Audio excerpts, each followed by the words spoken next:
Hi folks, it's Micah Pilcher again. Just recently I finished listening to the audiobook of How to Make Friends and Influence People.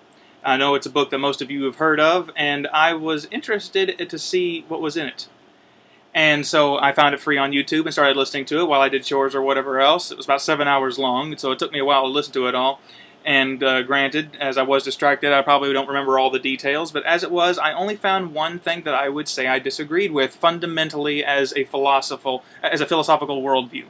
And that was the comment that people are inherently good. And that's not a direct quote, but essentially that's what the author was trying to communicate, that if you appeal to people's better nature, you will get the best out of them. It is true that people generally reciprocate confidence that is placed in them. However, the Bible is very clear that man is not inherently good. There is no man that is good, no, not one. Jesus said, the heart of man is deceitful above all things and desperately wicked. Who can know it? One thing I really did like about the book, though, that really stuck out to me, was that even though this is a book written by a person who's analyzing this from the psychological and social elements of reality, he still came to some conclusions that were actually kind of biblical, which is remarkable, given that the natural man understandeth not the things of the Spirit of God, for they are foolishness unto him.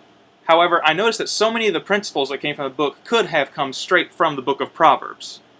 It's always interesting when you see that secular thinkers do occasionally come to the support of the Scriptures. Not always, because again, I must reiterate, the natural man understandeth not the things of the Spirit of God, and people do not seek God by nature. The Scripture is very clear about that.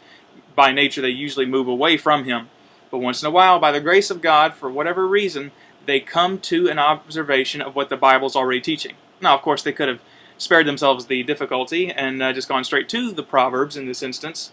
But I advise you to look into it, and you'll see that its principles are generally good because they are, in fact, biblical. All right, well, you folks have a great day, and God bless.